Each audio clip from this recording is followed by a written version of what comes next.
research and kind of seeing your story, and I must say I am impressed. I am blown away by your work and the way you are utilizing your platform. So thank you for sharing your platform and shining your light the way you do. And continuing to do so on a day-to-day basis, because I definitely know that it's not easy, but you Yes. need to push and be consistent. So thank you so much. Yeah. Awesome. I want to dive in and kind of just start with topic one of just into topic one of learning more about where it all began. How was it with your experience knowing that you are being diagnosed with this new condition and you never knew what it was, and just kind of figuring out how to go from there? Yeah. How was that for Yeah. you? So I was 16 when I had my first symptoms. And so it, like, I know a lot of people start with puberty, but mine started, we think that it was actually, I got on birth control at 16, Okay. and then all my symptoms started. So my HS is prominently in my left groin and then a little bit on my right. But that's the only place I have it. Like, I don't have it in the breast or the armpit or anywhere else. And so it started off, I thought it was just ingrown hairs from shaving. And so I just ignored it because who wants to talk about that Right. with anyone? I completely ignored it. They were getting worse, so I was just like Googling how to treat ingrown hairs and still, again, keeping it very secret because the location. Right. And so one day I had gotten one on my upper thigh that had turned into a hole because it had recurred so many Yeah. times. And I was putting lotion on my legs, and I like propped my leg up to put lotion on, and I was wearing like sleep shorts. And so they were pretty short, and so it rode up, and my mom saw the hole on my leg, and she's like, "What is that?" and started freaking out. Oh And I was like, "Oh, nothing, it's an ingrown hair." no. And she's like, "That Not no, it's not." And I was like, "Yes, it is. Don't talk about it. I'm gonna cry." And because I think at that point I knew it wasn't an ingrown hair, mm-hmm. but I wasn't ready to accept that it was That, anything else. yeah. And I didn't even know what it could be. I was 16. I was perfectly healthy up until this point. Great. And so she's like, "We're going to the doctor." And so because of the area, we went to the gynecologist first, who had put me on the birth control. And she said that it was staph infection, that I had gotten bacteria on my razor, and so she treated me for staph. And I think 2 rounds of staph treatment later, it was still the exact same. Nothing was better. And so she was like, or no, so we didn't really follow up with her. I was also seeing a dermatologist at the time because I had cystic acne all over my cheeks. Mm-hmm. And I was like, "Hey, could you just look at this? Like, you probably don't know what it is, but the staph treatment isn't helping." And she's like, "Oh, I think it's fungal." So they swabbed it, tested it for everything, and she casually at the end of the appointment was like, "Yeah, if we get these results back and it's negative for everything, then you have something called HS, and here's a pamphlet." And like sent me on my way. And so she's like, "Don't Google it also." That's what she said. "Don't Google it." Well, of course I Googled it. Like, duh. If you told me not to, I'm curious. And I Great. didn't feel like I had gotten proper information, so I was gonna go find it myself. And so the pamphlet was terrifying. I cried the whole way home. I was like terrified, mortified, but it was just kind of a waiting game because she had ran all those swabs Mm-hmm. and they all came back negative. So I got the HS diagnosis, and me and my mom were both, she's been my partner in this journey. We're both very like informed knowledge, like when we find a problem, we're gonna solve it. Yeah. And so we started like searching for specialists and like trying to learn everything we could. And I'm from Arkansas, so there was only one lady that we had found in the whole state that like specialized in HS. And so we went to see her. And she was incredible. You know, she was informed. She was giving me like proper education. She Mm-hmm. made me feel like up until this point, I'm like, my life is over. It's chronic. It's like, it was like Humira and methotrexate, like on the pamphlet. And I was like, "Oh no, this is like I was losing my mind. Yeah. As anybody would, right? And so she like was like, no, there's that is a one of the like more serious treatment Mhm. options. We're gonna start off slow. And she just really gave me hope. And like that's kind of why I started my account was because like I got hope when I got education. And Mhm. so like if I can educate someone else who may not have a doctor like that, or just be like that beacon of hope that like, okay, my world didn't end. This isn't just like I don't know, just being that little shred of hope for someone would be really cool. So Yeah, of course. And I would say you're doing an amazing job at thank you. like you're doing such an amazing job. 2 points. One, so I was diagnosed later into my journey, but I knew I always had something. But just like you, I thought it was ingrown hairs. Didn't want to talk about it. Yeah. I don't.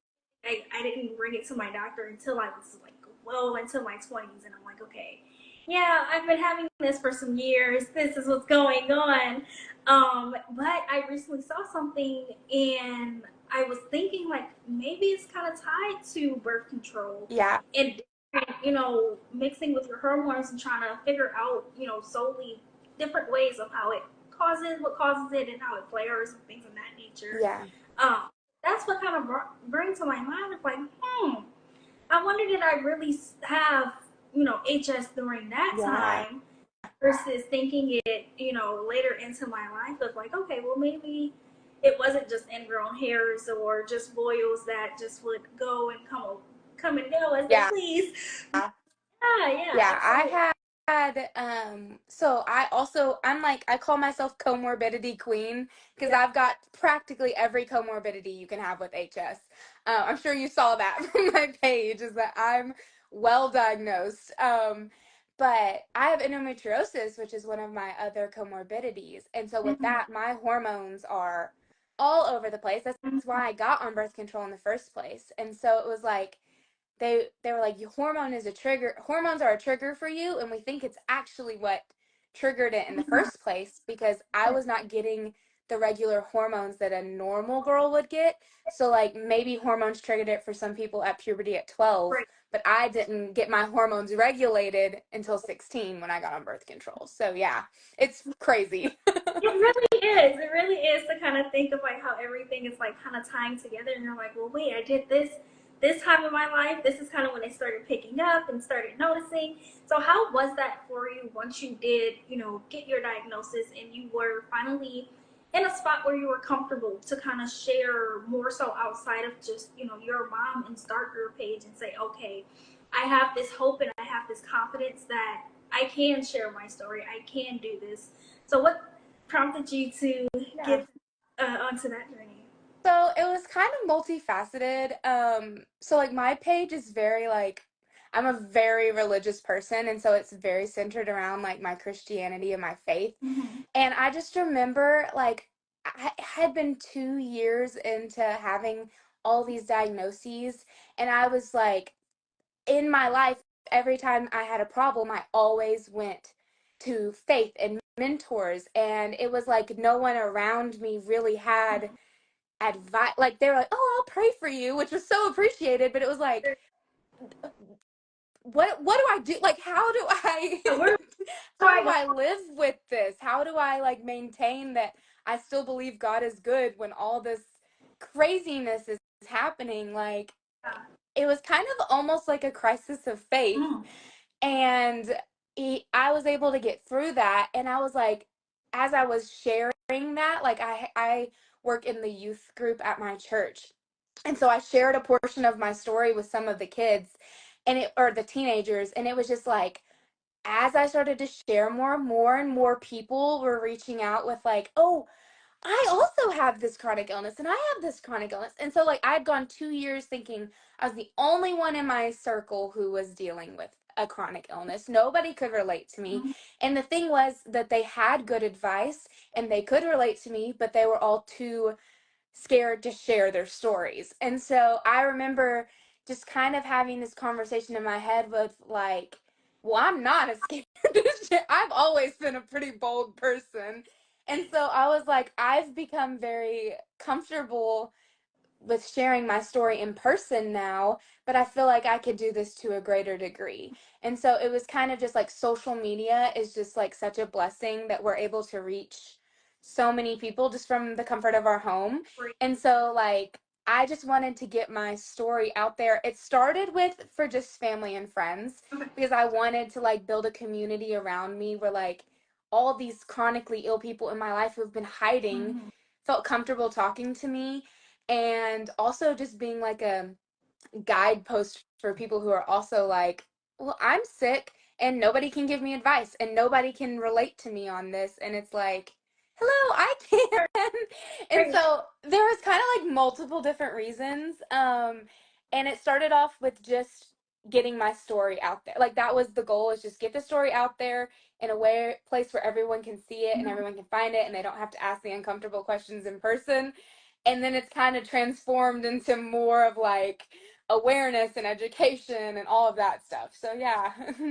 Okay. When you started, did you think or did you ever imagine yourself getting to the point where you are now and even potentially getting even bigger than what you are now? No. I did not want anyone to see these. I was like, I was barely sharing it with like the people I knew. I was only sharing it with like a few people. The goal was never to be social media influencer. It was literally supposed to be like family friends blog. Like it was supposed to stay really small with my close 30 people. Right. And it kind of all changed for me. My doctor, she was a part of the Make History campaign. Yeah. And I got to go with her to Atlanta. It's like she offered me to go with her and to kind of speak about it. And I wasn't able to share a lot because it was one of the internal things. Yeah. Um, but it was like when she made that phone call to me where she was like, hey, you're one of my more educated and confident patients, and I'd love for you to join me. I was like, what? Me? And so it was kind of like in that moment, it was like, okay, this is what has been growing. You can go even more than that. And so, yeah. Okay. When you got that phone call and once you got off the phone, what was your initial reaction? Like, how did you feel in that Like, moment? very humbled because I was like, no way. Like, no way. She wants me to like do this opportunity. And like, I'm only 21. Like, I'm still fairly young. I just remember like and then the initial reaction was like, I'm no way, like I'm not equipped for this, I'm not prepared for this. And then it was kind of like once I calmed down, I was like, okay, this is a really awesome opportunity, and she wouldn't have asked you if you couldn't do it. And so it turned into a really cool opportunity for me. Oh, I love that. I love that. Yeah. I'm so happy for Thank you that you got an you. opportunity to experience that and have that opportunity. I can see that it really boosted you into a different level Yeah. of comfortability of sharing your story and going out and being like, hey, I have this and I'm not ashamed and I can do whatever I put my mind to. Yeah. So I love that for Yeah, you. yeah, I I, got to meet some really cool people because I at that point I wasn't really a part of the social media community, and so I got to meet some really cool people at that conference, like HS Connect and all that, and seeing like their boldness and how they had taken education to the next level. It was just like, oh, I want to be a part of this, you know? yeah, absolutely, absolutely. So I heard you mention like you never, imagine yourself getting to the social media influencer level. How is it for you, even to today, of juggling and balancing your personal life versus your content creator life of still managing and living with HS? Yeah, so that's actually a great question and one that I'm still figuring out. For me, I try to like post every other day, like an actual like reel or Mm-hmm. post, and then just like stories all the time. Yeah, Um, but for me, I have never been a social media girl, which is why all of this is just so ironic. Like social media and picture taking has always been an afterthought for me. Like my friends this is just such a big surprise to them because they're always having to like force me to take pictures and do TikToks with them. And then I started an Instagram. And Right. so it really is like the most unlikely person. And so for me, it's been a huge like perspective shift of having to like instead of isolating and dealing with it all, it's like having to record the hard moments and be very vulnerable and bring myself out of that isolation and loneliness, and also figure out like a schedule that works best for me, Mhm. because I don't want to ever this to ever turn into getting burnt Yeah. out. And so I try to really, and I have not mastered it yet, but I really try to balance like if it's gonna happen, it's gonna happen.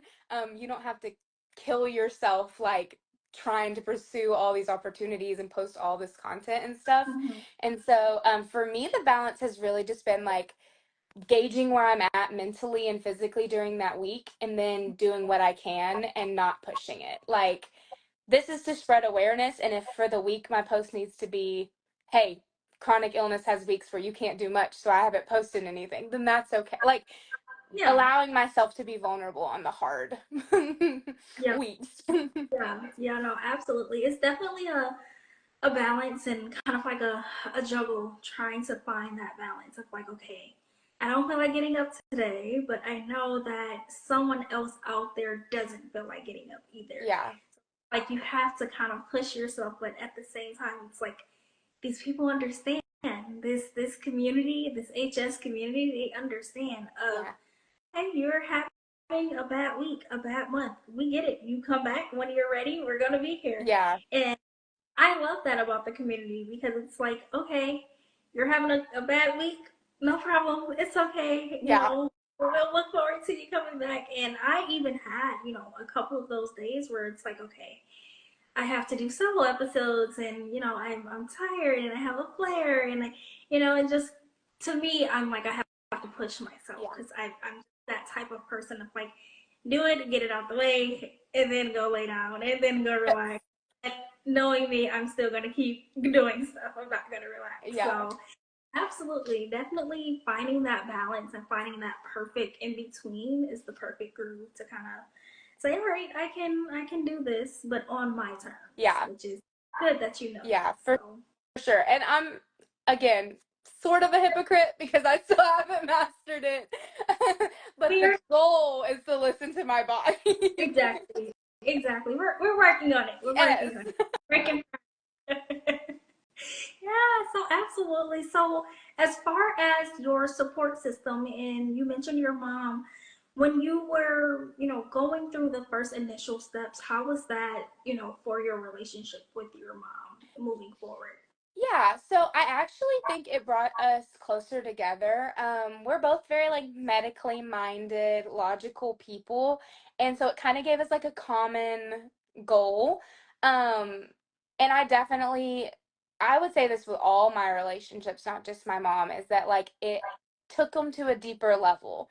Mhm. Because it's like if you're gonna stick by me through all, I mean, like post, she just commented, "Hi, I'm mom."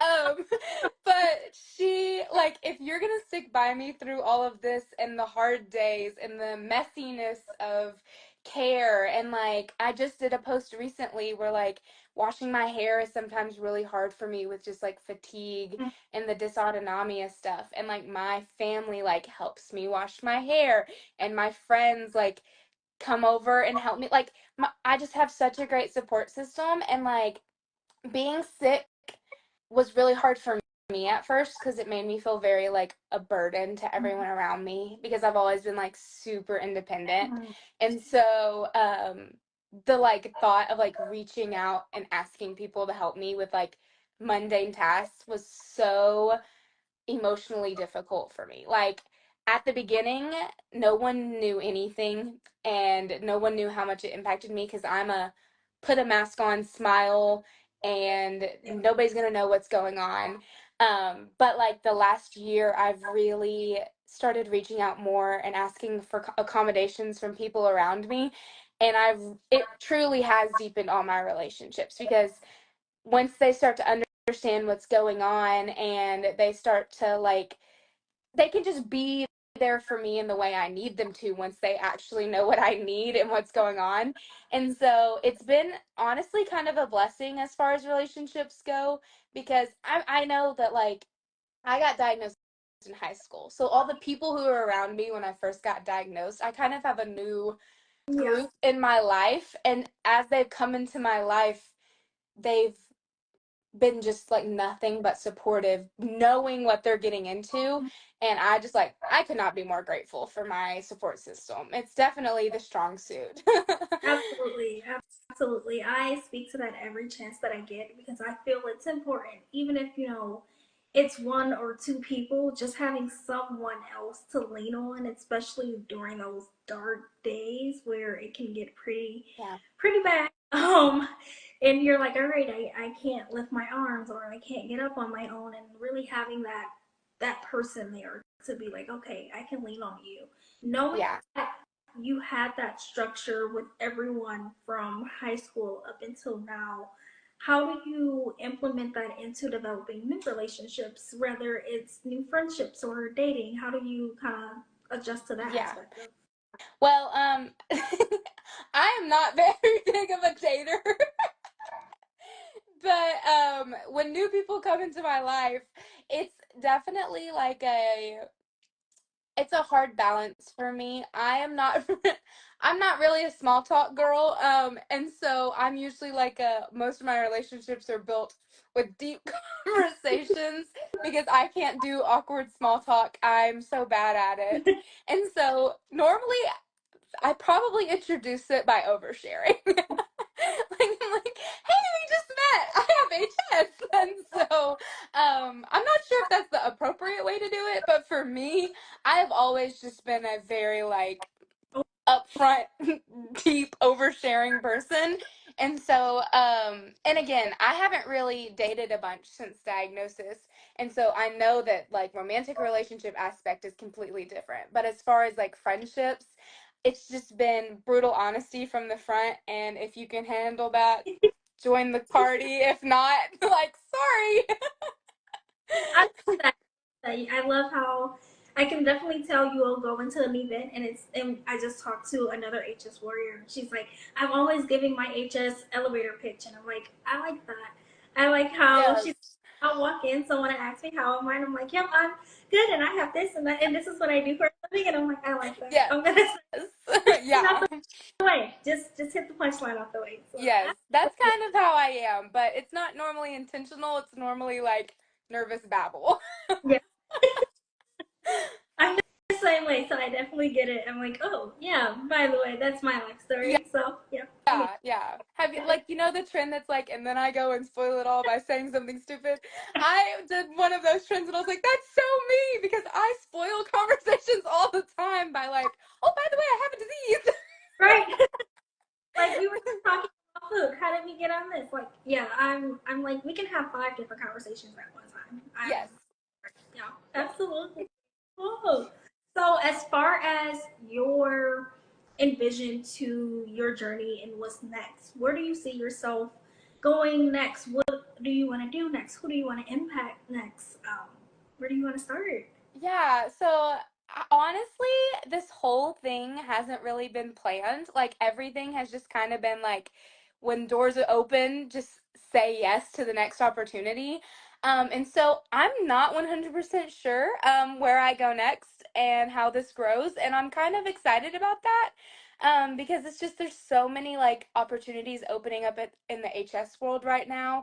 There's so much awareness being had and so many different conferences and everything, and so, like, I'm just looking forward to like the next being able to say yes to the next opportunity. Like, HS Connect is doing Warrior Wednesdays, and so I did a video for that last week, and so and like this, all of this is available, and so just every opportunity I see, just taking it as an open door and going with it and seeing what comes of it. It's kind of been my motto through this whole thing is like just being flexible and available to opportunities that come up. I will say that the demographic that I would like to reach more is the younger teenage girls who are just getting diagnosed, and boys too, just anybody in the teen years that are getting diagnosed. Because I am still pretty young, and it was just like yesterday that I was diagnosed. And so, like, I feel like I can relate to that generational group as a lot easier than most people. And so, just connecting with that younger group of HS warriors and really being like a beacon of you can get through high school, you can still make friendships, you can graduate college and be successful, and this is how you do it. Because I don't know, I just think being a teenager is hard enough. And like really having someone like being like a mentor guide person, I would love for an opportunity for something like that to come up. But again, I don't really have anything planned right now. It's just kind of taking it one day at a time and seeing where this journey takes me. Absolutely, absolutely. I love that. I love that vision that you have. I definitely feel like that is important, especially for them, Yeah, because as you stated, being a teenager is not easy, and just thinking of like the mental aspect of it, HS has its own toll of what it takes on you mentally. And to think about a teenager point of view from it, it's like, well, you're juggling, a yeah, lot as well from, in comparison to the adults as well. But as a teenager, it's a little bit more pressure because you have a lot more that you have to think of. And now yeah, you're going to a certain mindset, and it's like they need that hear that word to hear it's okay, hmm, it's gonna be okay not to be okay. And even if you're not comfortable where you are now, you can grow into comfortability. You can yeah, to loving who you are, and sharing your story confidently and being brave and open about it, just as we are. And as we, because I felt like that too, like it was just yeah. yesterday. Yeah, yeah. And I don't know, I'm just very passionate about that, especially like accommodations for them. Because like going into college, I was literally like, I can't, like, first semester, I was like, I can't do this anymore. This is horrible because I didn't know, and there wasn't anyone really guiding me on like how to get in touch with Mm-hmm. disability accommodations and how to like make my life easier for me. And so like I don't know. I just think it's a very like untapped market because most teenagers don't want to talk about the, you know, inner workings of their bodies. And so I Right. don't know. I would just be really excited for an opportunity like that. Absolutely. Well, I definitely can see that happening for you and you soaring in that area of expertise and just being a helping hand and just giving back and pouring into that community, and being that for them. So, absolutely. Thank Absolutely. you. Yeah, of course. So, I know we kind of touched on it earlier of coping through the bad days, and kind of getting through, those days where you know you have to or you want to put out content and you want to kind of live a semi-regular or a regular life. How do you get through those days, and what can you, share to those that are currently going through bad days and they need a kind of, insight into how to get past that? Yeah. So my journey is a little bit different than a typical HS warrior because I have all the comorbidities.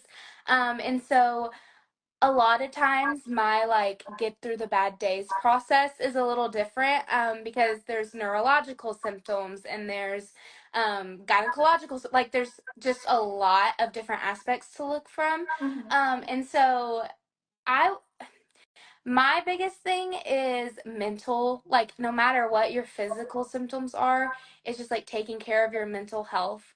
Because of course, tons of mental health challenges whenever you get diagnosed with any sort of chronic condition. And Yes. so for me, like I've kind of just like redefined joy in my life. And it is a little bit of like pulls from like my faith is that like I can have a good day even when I'm not happy. And I know that sounds like so like counter everything.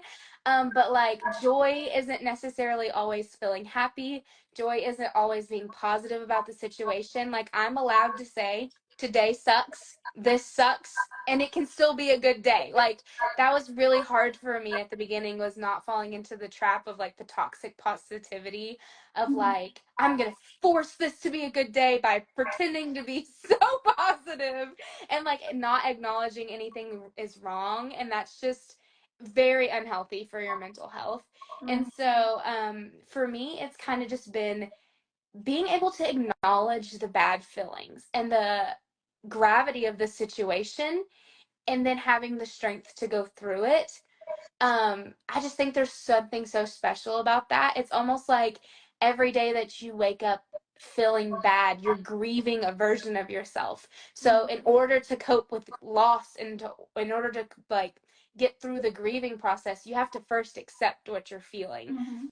And so for me, that's been like a huge game changer, is being able to say, yeah, this sucks.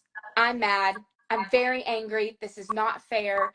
And then once I accept it, moving on in a healthy way. And so just, for me, like that's like joy. Joy is being able to admit something's going on and then choosing to push through anyway. It's not necessarily always being, I'm a very sunshiny person. I'm aware. And so all the time people are just like, oh, you're just so happy all the time. And it's like, no, it's a choice because I'm choosing to admit that this sucks. Mhm. And I'm going to keep going and I'm going to push through it.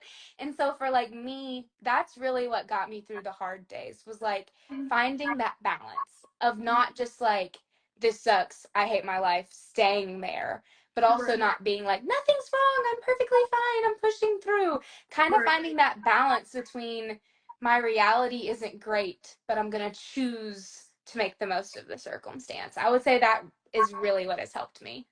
I like that. Yeah. I like that. Why? I started thinking of happiness has many different Mm, looks other than mm, yeah. happy.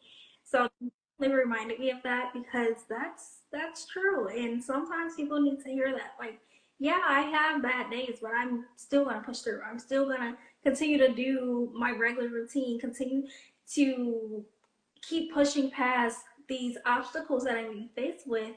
Because sometimes you have to, if you are in pain and you don't look it, sometimes you won't mentally think that you're in Yeah. pain. So you have to adjust it. And so I have that mindset too, to where it's like, okay, I have to push through this. If I look good, then I'm gonna Yeah. feel good. I'm gonna Yeah. be able to push through. So absolutely, I like that. I like that a lot. Oh, I'm so glad to hear how your journey has not allowed you to stop and continue to find different avenues and routes of growth and evolution to continue to learn more about HS and continue to stay up on the different trends and the different educational points that are being shared on a daily basis with HS, because I feel like it's changing on a daily Yeah. basis with HS.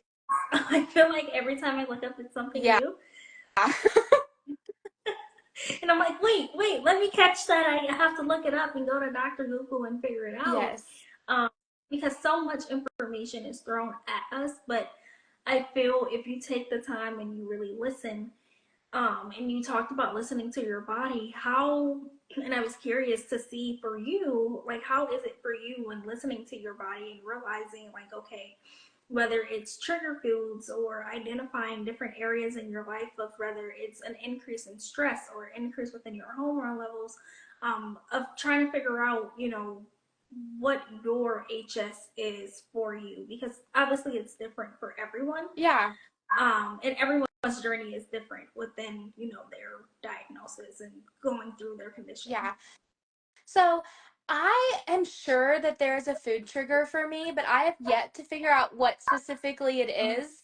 And I'm kind of halfway grateful for that because I don't want to have to give up anything yet. I know I'm currently like working with a nutritionist trying to like do a food sensitivity testing to maybe figure Yeah. out like what foods trigger.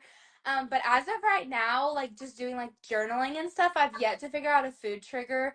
But for me, hormones are my number one trigger. Whether that be stress hormones or menstrual hormones, like it is obviously my number one stressor. And then the second for me has really been like sweat and friction and like Mm, activity. yeah. So it's more like a physical stressor.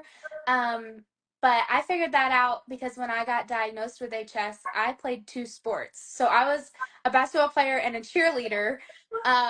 And that's a lot of sweat, and it was like it was making everything so much worse.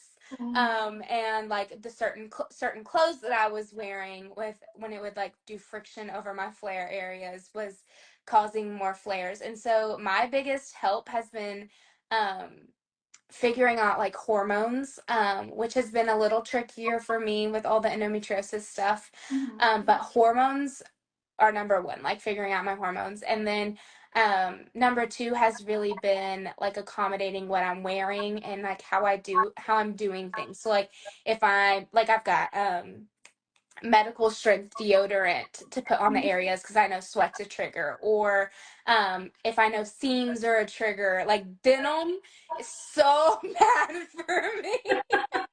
So I'm a leggings club gal Right. because I just figuring out those small little things has been like life saving because Mhm. you know jeans most people wouldn't think of being a trigger, but if I wear It is. jeans, I anticipate a flare the next day. Mhm. And so just yeah, that's really it. My flare triggers are pretty simple.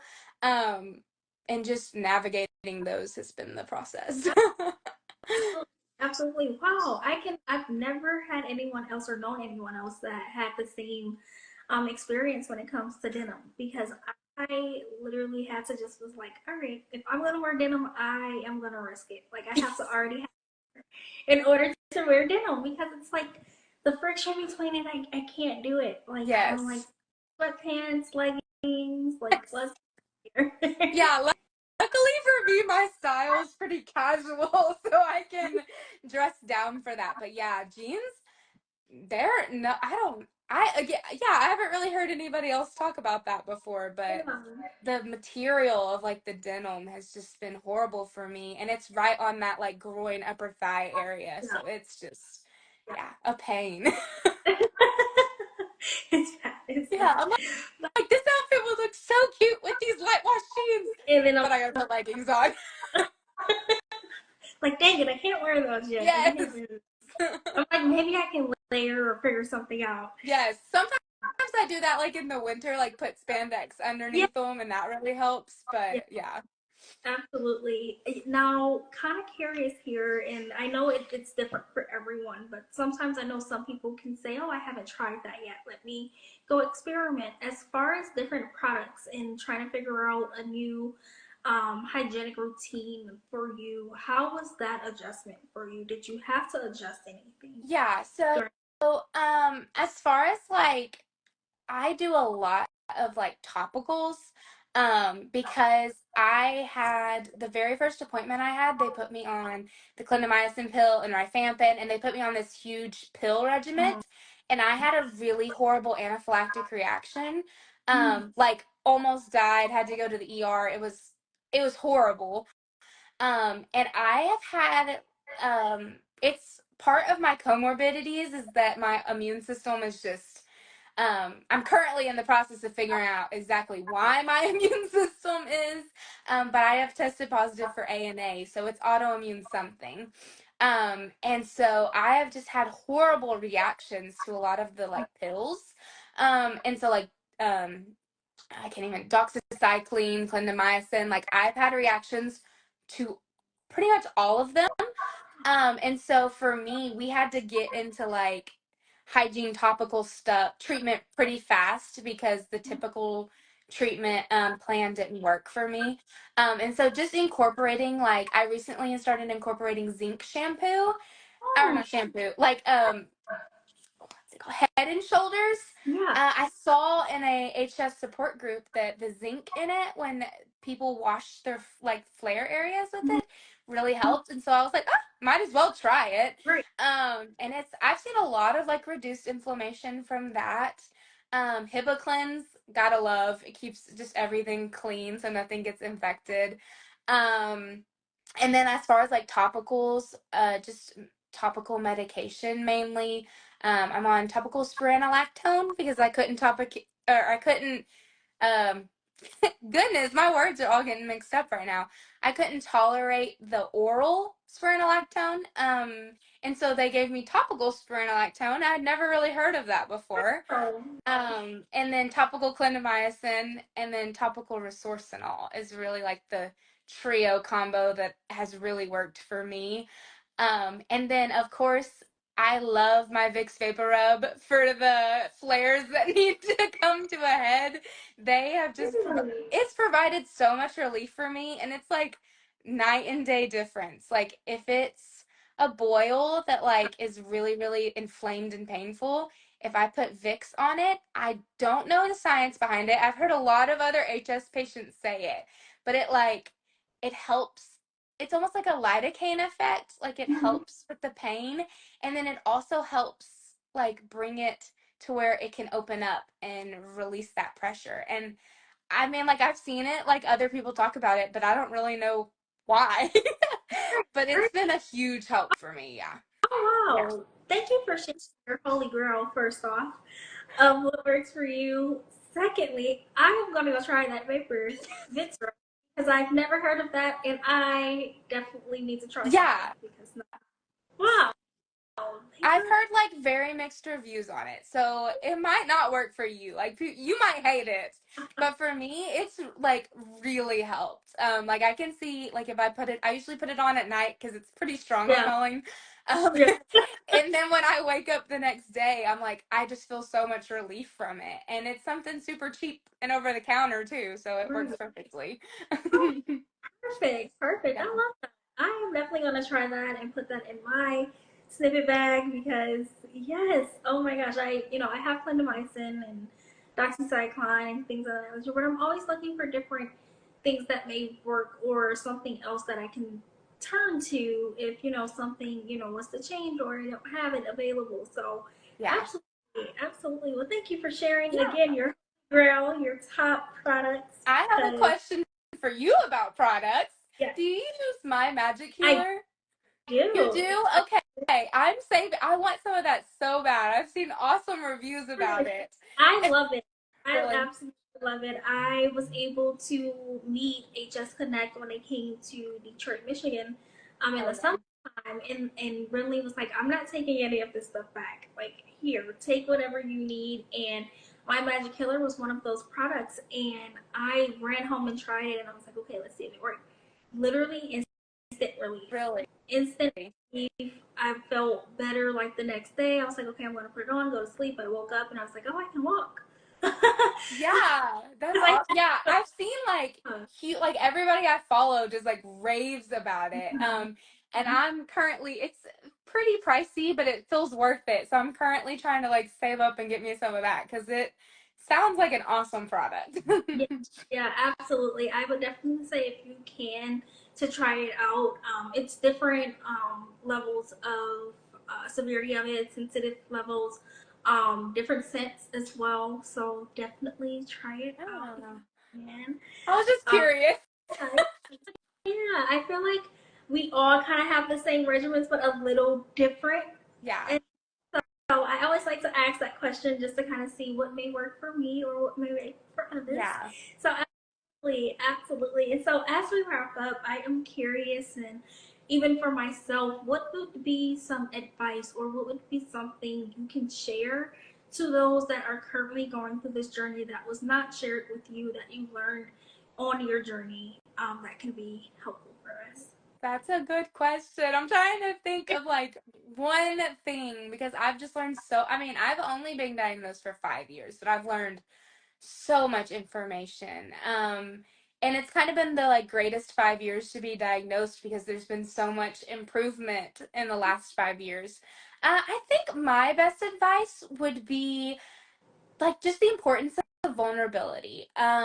I feel like nobody really talked to me about that when I was first diagnosed. It was kind of like not that people made me feel shameful with what they were saying, but there was just so much shame surrounding it Mhm. for me, and just so much like feeling gross. And um, so my advice would just be like you're not gross. There's nothing shameful about it. Own what is going on with you and be vulnerable about what is going on with you, because it truly makes this whole process so much easier when the people around you know how to help you, know what's going on, know how to accommodate you, and then you build community. I have met, just by like sharing that I'm going to be on this podcast, I've met two people that I see in my daily life who have been like brave enough to share with me that they have HS. And so like I just think there's so much growth that can happen in this community if everybody was just as like open and vulnerable about their journey as possible. And I just think it would end so many stigmas surrounding it, Yeah.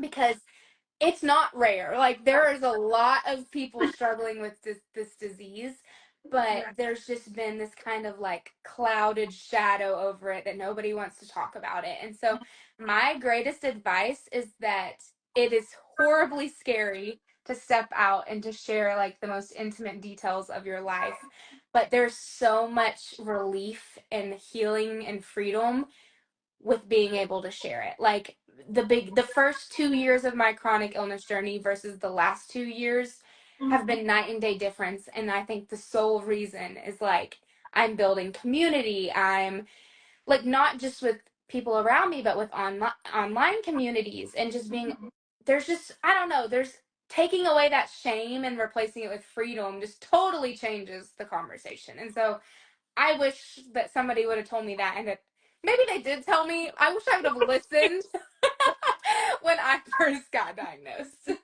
Absolutely, absolutely. I love that. Well, thank you again for sharing. This conversation has just been such a breath of fresh air and getting to know you and more about your journey and what it looked like for you. Because again, everyone's journey is different, but we all are within the same end goal and on the same journey and on the same path. So I hope you continue to shine your light as bright as you can. Continue to connect. I look forward to looking at what you have next coming, looking at your growth and connecting with you, and hopefully meeting you in Yes, person. One that's what I was gonna say. I was like, maybe one day at one of these events we'll meet. Yes, yes, absolutely, absolutely. Again, I appreciate it. Thank you everyone for joining. Please feel free to connect with our guest here today. Follow on all social medias. Where can they find you on social media, on all platforms, Yes. and getting connected? Right now, I'm just on Instagram, and it's at Christian Then Chronic. And so that's my big platform right now. Yes, yes, yes. Well, thank you again for joining. I definitely look forward to partnering with you again in the future, and watching your story as you continue to grow and shine your light and encourage others. And hopefully soon get to those teenagers because I am so excited to see you shine in that area of your journey. So Yes. thank you again, and I look forward to talking to you again. Thank you so much for having me. This has been so fun. I've loved every second of Thank it. you. Okay, Thank you. bye-bye. Have a bye.